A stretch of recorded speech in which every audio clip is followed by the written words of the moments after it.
Quand je vous avais dit que les États-Unis nous a trahis, beaucoup de personnes m'ont insulté. Mais aujourd'hui, les codes diplomatiques me donnent raison, car on ne cache pas la vérité. Lors de l'accord de paix signé entre la RDC et le Rwanda, un message subtil a été envoyé à la face du monde que personne n'a vu. Et Kigali qu'avec la RDC. Pourquoi? On doit se poser cette question. Pourquoi? Parce que je ne parle pas de ça, ni de ça, mais je parle de la communication non verbale derrière l'emplacement des drapeaux. Thank you, Madam Minister. It's now my honor to invite the parties to sign the peace agreement to be witnessed by Secretary Rubio.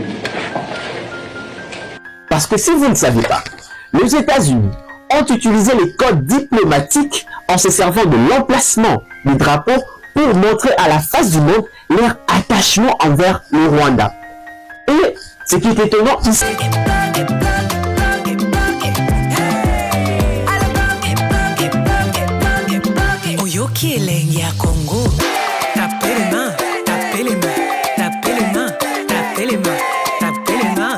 quand je vous avais dit que les États-Unis nous a trahis, beaucoup de personnes m'ont insulté. Mais aujourd'hui, les codes diplomatiques me donnent raison, car on ne cache pas la vérité. Lors de l'accord de paix signé entre la RDC et le Rwanda, un message subtil a été envoyé à la face du monde que personne n'a vu. et Kigali qu'avec la RDC. Pourquoi? On doit se poser cette question. Pourquoi?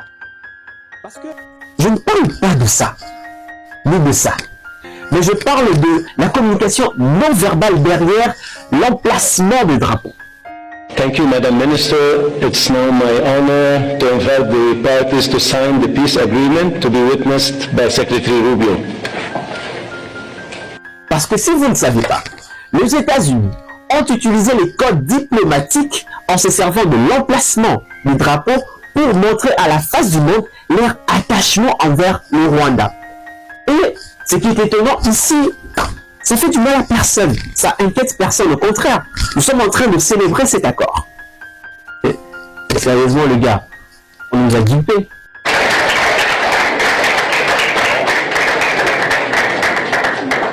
This concludes the proceedings. À Washington, l'ordre de ces drapeaux n'inquiète personne. Je sais que beaucoup vont croire comme si ce que je suis en train de dire, ce sont des aventures, mais prenez ça au sérieux. Ici, nous avons en première position le drapeau des États-Unis. C'est normal, c'est le pays hôte, c'est l'organisateur, c'est le médiateur. En deuxième position, le Rwanda, très proche des États-Unis. Suivi de la RDC.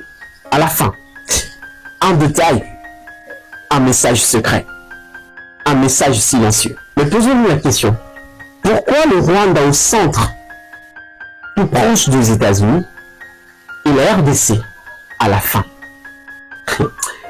Mesdames, messieurs, laissez-moi vous dire qu'ils nous ont pris pour de lâches. Mais grâce à Guy Barrier, dans son ouvrage Communication non verbale, comprendre le geste, la perception et la signification publiée en 2019, nous explique le geste, les postures, le regard et la disposition spatiale peuvent renforcer ou même remplacer les langages verbal dans la situation du pouvoir. Et l'emplacement de ces drapeaux traduit la proximité stratégique existante entre Washington et Kigali qu'avec la RDC. Pourquoi? On doit se poser cette question. Pourquoi? Parce que, historiquement, les États-Unis ont soutenu le régime de Paul Kagame après le génocide de 1994. Les États-Unis ont massivement soutenu le Rwanda dans le domaine de la santé, dans le domaine de l'économie et dans le domaine de la sécurité. Et le drapeau de la RDC, en dernière position, ça montre symboliquement la distance qui existe entre les États-Unis et la RDC. Avant que la RDC se rapproche des États-Unis, il y a d'abord le Rwanda qui occupe d'abord la première place. Et les dispositions de cet accord nous disent tout. Le cadre nous explique tout. Laissez-moi vous dire ceci. Rien que l'emplacement de ces drapeaux reflète un déséquilibre dans les relations diplomatiques où le Rwanda apparaît comme un partenaire plus visible et plus stratégique à Washington, donc pour les États-Unis bien sûr. Je sais que beaucoup de personnes vont me dire que non, Pitié, tu racontes des histoires comme d'habitude, ce sont des spéculations. Mais qui ne le sait pas que un pays qui veut jouer la médiation entre deux États en conflit, il se place toujours au milieu. Le protocole s'arrange pour placer le drapeau du pays médiateur au milieu. Question de montrer qu'il est au centre des dialogues, il est au centre des discussions, il est au centre des négociations. On l'a vu avec le Rwanda. Non, bon, avec le Rwanda, vous allez dire que non, c'est en Afrique. À l'international, la Russie, en conflit avec les États-Unis. Et c'est la Suisse qui devait jouer la médiation. Regardez comment est-ce que le protocole s'est arrangé pour bien structurer le cadre. La poignée de main est brève, mais elle est en soi un événement, tant les deux visions sont irréconciliables. Joe Biden avait traité Vladimir Poutine de tueur il y a quelques semaines. Même lorsque la France a essayé de rapprocher les deux États, donc la RDC et le Rwanda, le protocole s'est arrangé pour mettre le Rwanda et la RDC dans un même côté et la France de l'autre côté entouré du drapeau de l'Union européenne et celui de l'ONU. Donc vous n'allez pas me dire que non, partout c'est comme ça. Non, ce sont des codes diplomatiques, ce sont des symboles qui jouent un rôle important dans le dialogue international.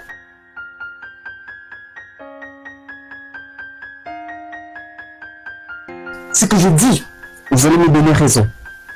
Maintenant là, si vous avez le temps, entrez sur Internet, tapez relations stratégiques Rwanda, les États-Unis, Rwanda, Amérique.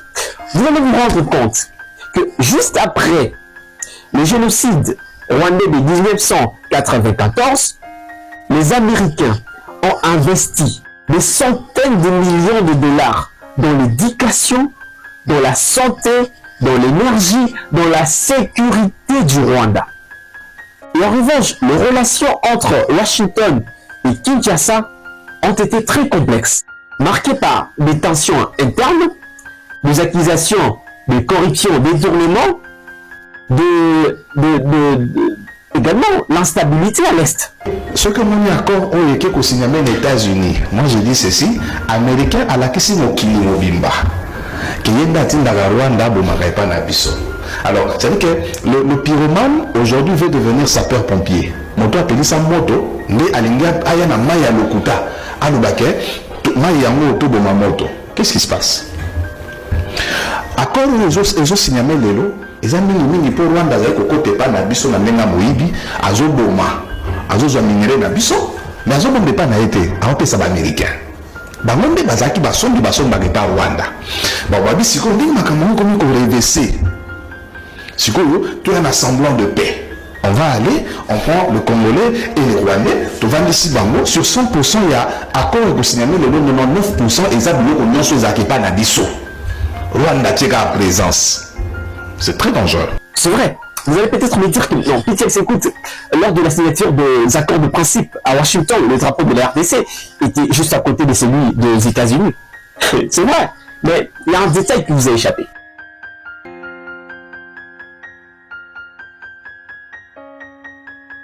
La distance entre le drapeau. Est-ce que vous avez déjà vu ce genre de distance dans le positionnement du drapeau? C'est cette distance qui m'amène à dire que entre Washington et Kigali, la distance c'est comme ça. Ouais, c'est rapprochement. Mais entre Washington et Kinshasa, la distance, elle est comme ça. Ce sont les signes qui montrent aujourd'hui que le Rwanda et les États-Unis entretiennent de bonnes relations. Des relations très très proches par rapport aux relations que nous entretenons avec Washington. Cet accord entre États, en fait, entre la République démocratique du Congo et le Rwanda, on oublie quand même un acteur principal, c'est le M23, c'est la rébellion, et elle n'est pas concernée par cet accord entre États. Il y a un autre processus en parallèle qui se trouve à Doha et qui est là un processus de négociation entre le M23 et puis Kinshasa. Et là, pour le moment, il est au point mort. Donc c'est vrai que voilà, quid du M23? Est-ce que la pression américaine sur Kigali va être assez suffisante pour faire plier le M23? C'est ce qu'espère en fait Kinshasa. Et c'est ce qui m'amène à dire que cet accord que nous venons de signer avec le Rwanda, croyant que les Américains mettront la pression à Kigali en cas des éventuelles crises sécuritaires, on se trompe. Parce que pour eux, Kagame c'est un partenaire stratégique, sérieux. Parce que c'est notre président qui a dit que Kagame c'est un partenaire sérieux, tout ça. Ils préfèrent collaborer avec un homme sérieux qu'avec nous les Congolais. Nous, les Congolais qualifiés de jouisseurs, de détourneurs de fonds, des gens qui détournent d'abord et réfléchissent après. Vous voyez? Alors, avec ces statuts, dis-moi, les États-Unis vont collaborer avec qui? Le RDC? Pays de jouisseurs? Vous faites le Rwanda, qui, malgré ses stratégies, malgré ses comportements diaboliques, je parle bien du comportement diabolique de Paul Kagame, malgré ça, on le considère comme un homme sérieux. Contrairement à nous. Pourquoi? Parce qu'il y a des aventures à chaque moment. Prenons conscience quand même. Ce sont des hommes sérieux, matures. Parce que l'ordre de drapeau qu'on a utilisé ici, c'est pour passer un message puissant, un message diplomatique puissant. Est-ce qu'on ne peut pas comprendre? On ne peut pas réfléchir une seconde. Parce que dans cette scène, les États-Unis apparaissent comme plus proches du Rwanda.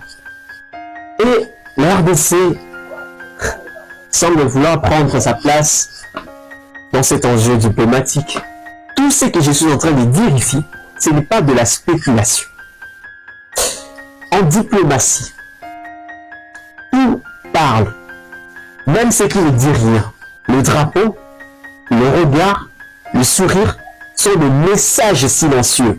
Et parfois, ce sont ces messages, ces signes-là, qui disent la vérité.